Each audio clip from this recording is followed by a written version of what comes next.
कहते हैं कि बोलने से पहले सोचना चाहिए, लेकिन राजनीति में ऐसा नहीं है। पिछले दिनों में ऐसे बयान आए जो शर्मसार कर रहे हैं। सपा नेता स्वामी प्रसाद मौर्य एवं राजीव दास के बयानों को लेकर भाजपा नेता एवं भाजयुमो के पदाधिकारी इंजीनियर सगुन शुक्ल प्रदेश एवं जनपद से जुड़े कुछ मुद्दों पर चर्चा की गई। आइए देखते हैं बातचीत का अंश। पिछले दिनों राजीव दास ने एक बयान दिया था जिसको लेके पूरे प्रदेश में हंगामा उठा। इसके बारे में आप क्या?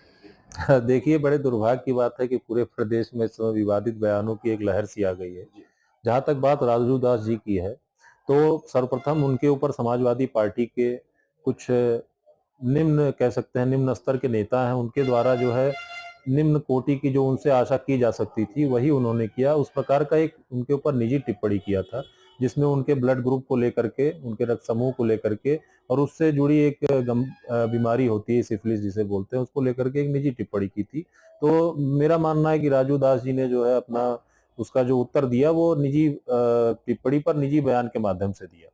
वह भारतीय जनता पार्टी या फिर किसी भी पार्टी का देश में जो है प्रतिनिधित्व नहीं करते हैं, ना ही वो संत समाज का प्रतिनिधित्व करते हैं, जिसके माध्यम से भाजपा पर या फिर किसी संत समाज पर जो है पूरे संत समाज को केंद्र में लेकर के उसके ऊपर आक्षेप लगाना मैं इसे सर्वथा अनुचित मानता हूँ। रही बात समाजवादी पार्टी की, तो बहुत ज्यादा पहले मैं नहीं जाना चाहूंगा। अभी हाल ही में निकाय चुनाव संपन्न हुए, उस समय समाजवादी पार्टी के ऑफिशियल ट्विटर हैंडल से, आधिकारिक जो ट्विटर हैंडल उसके माध्यम से पार्टी के प्रदेश प्रवक्ता श्री राकेश त्रिपाठी जी के खिलाफ मैं उन बातों को मीडिया आपके वीडियो में नहीं बता सकता हूं कि किस स्तर की बातें निजी रूप से उनके बारे में कही गई। तो उस पार्टी से मर्यादा की बातें उस पार्टी के कार्यकर्ताओं से, उसके नेता के मुंह से अच्छी नहीं लगती। मैं बस यही कहना चाहूंगा, इससे ज्यादा कुछ नहीं कहना चाहूंगा। धन्यवाद। असम के चुनाव को लेकर के जो है जो बच्चों के साथ किया गया संघ किया, उसके बारे में क्या कहेंगे? देखिए, छात्र संघ जो है एक बहुत ही महत्वपूर्ण संगठन होता है जो छात्रों के राजनीतिक भविष्य कह लीजिए, राजनीतिक जीवन कह लीजिए, उसमें एक महत्वपूर्ण कड़ी होती है। रही बात अभी बीते कुछ दिनों में छात्रों ने एक धरना प्रदर्शन दिया था, उसमें आमरण अनशन भी शामिल था शिवहर्ष किसान पीजी कॉलेज के गेट के सामने। तो उसमें जो है हुआ, जो भी हुआ बहुत गलत हुआ, मैं यही कहूंगा। देखिए, प्रशासन का कार्य होता है समस्या का समाधान निकालना, ना कि समस्या को दबा देना। तो और जिस प्रकार से प्रशासन ने उन धरना दे रहे, शांतिपूर्ण एक धरना जो हो रहा था, छात्र शांतिपूर्ण तरीके से प्रदर्शन कर रहे थे एक सड़क के किनारे वे अपने चुपचाप शांति से बैठ करके, जो सभी का संवैधानिक अधिकार है, लोकतांत्रिक अधिकार है, उसको प्रशासन ने जो है उस अधिकार को कुचलने का काम किया है, जो निंदनीय है। और ये उनकी विफलता को भी दर्शाता है। जिस प्रकार उन्होंने छात्रों को जबरदस्ती वहां से धरना दे रहे, आंदोलन कर रहे छात्रों को जबरदस्ती उठा करके उनको कोतवाली ले जा करके उनका 151 में चालान करना, ये उनकी विफलता दर्शाता है, प्रशासन की विफलता है। अगर उन्हें ऐसा लग रहा है कि हमने बहुत अच्छा काम किया है तो उन्होंने बहुत गलत किया है। वे छात्र अपने हितों के लिए लड़ रहे थे, इसमें कोई बुराई नहीं है। जहां अगल बगल के जिले में, अयोध्या में और संत कबीर नगर में नगर पंचायत चुनाव के पूर्ण जो है वहां पे छात्र संघ चुनाव सकुशल संपन्न हुए थे, लेकिन यह बस्ती जिला अछूता क्यों रह गया, ये बहुत बड़ा सवाल है अपने आप में। और अभी कुछ महीनों पहले की बात है, एक और आंदोलन हुआ था, छात्र संघ चुनाव रातों रात जो है निरस्त कर दिया गया था। उस आंदोलन में मैं भी प्रत्यक्ष उपस्थित था, पूरी रात आंदोलन चला था, पूरी रात हम लोगों ने जिलाधिकारी आवास के समक्ष धरना दिया था।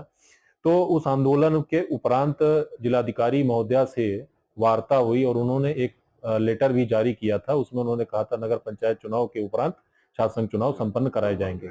अब वो लेटर कहाँ गया, जिलाधिकारी महोदया भूल गई, लिख करके भूल गई, कॉलेज प्रशासन क्या कर रहा है, अब ये तो वही उसका जवाब दे सकते हैं कि आखिर हो क्या रहा है। और सबसे बड़ी बात जो इस धरने को लेकर के यह है कि 6 दिन तक लगभग वहां पर छात्र बैठे रहे। प्रशासन, चाहे वह जिलाधिकारी महोदया हो या फिर उप जिलाधिकारी महोदय, कोई भी हो, प्रशासन से कोई भी जिम्मेदार व्यक्ति वहां पर 5 दिन तक गया तक नहीं। उसमें से 2 छात्र आमरण अनशन कर रहे थे 2 दिनों से। एक छात्र जो छात्र संघ अध्यक्ष पूर्व में प्रत्याशी रहे, आदर्श पांडे नाम उनका, रुद्र आदर्श पांडे, उनकी स्थिति जब गंभीर हो गई, हालत उनकी गंभीर हो गई, तब वहां पर जो है प्रशासन पहुंचता है और वो भी काम करता है उनको वहां से हटाने के लिए, उनको जबरदस्ती उठा करके जेल ले जाने के लिए। तो ये प्रशासन की संवेदनहीनता दर्शाता है और उनकी विफलता को भी दर्शाता है, जो निंदनीय है। इसकी मैं कड़ी निंदा करता हूं और साथ में मांग करता हूं कि जिला प्रशासन इस पे शीघ्र से शीघ्र कोई निर्णय ले। और साथ ही में देश के प्रधानमंत्री जी एवं सूबे के मुख्यमंत्री पूज्य योगी आदित्यनाथ जी महाराज से भी निवेदन करता हूं कि छात्र संघ को शीघ्र शीघ्र बहाल करें। स्वामी प्रसाद मौर्य ने एक बयान दिया है कि हिंदू धर्म धोखा है, तो इसके बारे में आप क्या कहेंगे? देखिए, सबसे पहले तो मैं आपके चैनल के माध्यम से आपके सभी सम्मानित दर्शकों को और जनता को प्रणाम करता हूँ। और रही बात जहाँ तक स्वामी प्रसाद मौर्य की, तो मुझे लगता है कि अभी तक जितने भी विवादित बयान उनके द्वारा दिए गए हैं, उससे यही सिद्ध होता है कि वो मानसिक रूप से विक्षिप्त हैं। और एक मानसिक रूप से विक्षिप्त व्यक्ति का बयान, चाहे वह किसी भी प्रकार का हो, किसी के भी ऊपर हो, उसके कोई मायने नहीं होते। अब स्वामी प्रसाद मौर्य के जो अभी हाल में जो उन्होंने विवादित बयान दिया है, उसके दो पहलू। उन्होंने एक टिप्पणी की ब्राह्मणवाद के ऊपर, दूसरी टिप्पणी थी उनकी हिंदू धर्म के ऊपर। तो सबसे पहले मैं ब्राह्मणवाद के उनके जो बयान है उस पर बात करना चाहता हूँ।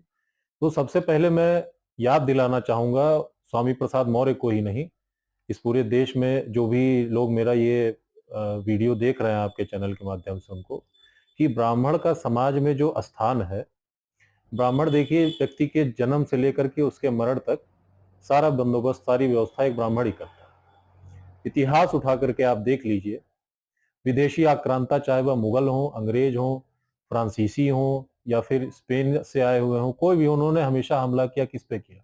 ब्राह्मणों पे किया, या फिर उनके कामों में दखलंदाजी की। क्यों किया? उन्होंने इसलिए किया क्योंकि वे जानते थे कि इस देश की संस्कृति को, वो जो सनातन और वैदिक परंपरा है, चाहे वह गुरुकुल की परंपरा रही हो, इन सभी को संजोने का, शास्त्रों की बात हो गई, वो काम जो है वो ब्राह्मणों ने ही किया है और ब्राह्मण ही करते हैं। एक तरीके से आप कह सकते हैं कि समाज को बांधने का काम ब्राह्मण ही करते हैं। इस बात को वे आक्रांता समझ चुके थे, तो इसीलिए उन्होंने हमला भी ब्राह्मणों पर ही किया। तो ये ऐसा पहली बार नहीं हुआ है।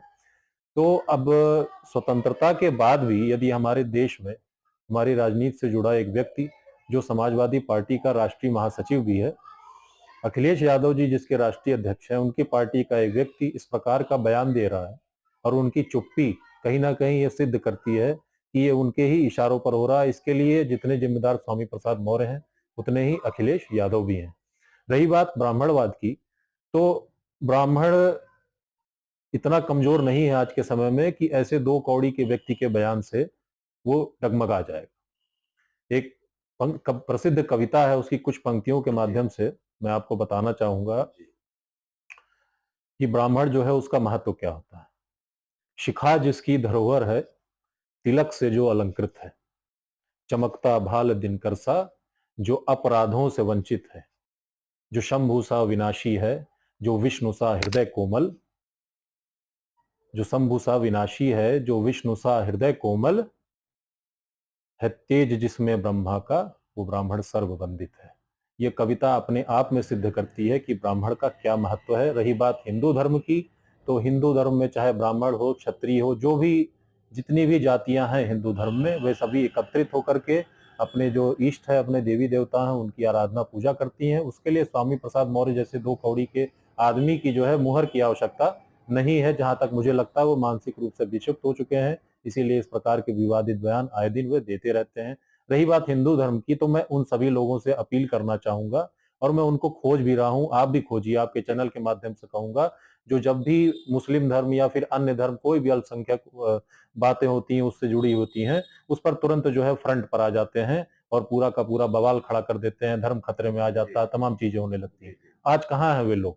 मैं उनको खोज रहा हूँ। मैं उन अखिलेश यादव को खोज रहा हूँ जिन्होंने कुछ महीने पहले ब्राह्मण और क्षत्रिय के बीच में एक राजनीतिक महत्वाकांक्षा के नाते एक विवाद जो है, एक एजेंडा बनाया गया था, जिसमें वे जो है भगवान परशुराम की मूर्ति लगा रहे थे, फरसा लगा रहे थे, तमाम चीजें कर रहे थे। आज उन्हीं के पार्टी के राष्ट्रीय महासचिव ने इस प्रकार का विवादित बयान दिया है, तो मैं उनको भी खोज रहा हूँ। मुस्लिम धर्म में भी जाति व्यवस्था है, शायद आपके चैनल के माध्यम से मैं बताना चाहूंगा, बहुत सारे लोगों को पता भी नहीं होगा, मुस्लिम धर्म में भी जाति व्यवस्था है। अशराफ, अजलाफ और अर्जाल जिसे कहते हैं, जैसे हमारे यहाँ ब्राह्मण, क्षत्रिय, शूद्र और वैश्य हैं, उसी प्रकार उसमें भी जाति व्यवस्था है। बहुत कम लोगों को पता होगा। क्या आपको पता है? मैं आपके चैनल के माध्यम से लोगों से पूछना चाहता हूँ, क्या आपको पता था कि इस प्रकार की जाति व्यवस्था मुस्लिम धर्म में भी है? उनमें भी जातियां होती। क्या आपने आज तक कभी सुना इस प्रकार से ब्राह्मण, क्षत्रिय या किसी भी प्रकार का विवाद जिस प्रकार से होता है, क्या आपने उसमें सुना? क्यों नहीं सुना? तो इससे सिद्ध होता है कि यह एक वैमनस्य का भाव उत्पन्न करने के लिए और एक धर्म विशेष को, जाति विशेष को जो है टारगेट कर करके उसको केंद्र में रख करके ये मुद्दा बनाया जा रहा है, जो पूरी तरीके से फर्जी है और इससे कुछ होने जाने वाला नहीं। जनता बहुत समझदार हो चुकी है, जनता जो है अच्छे तरीके से समझ चुकी है, और समाजवादी पार्टी तो अब बिल्कुल खत्म हो चुकी थी, अब उसकी स्थिति कांग्रेस के समान होने लगी।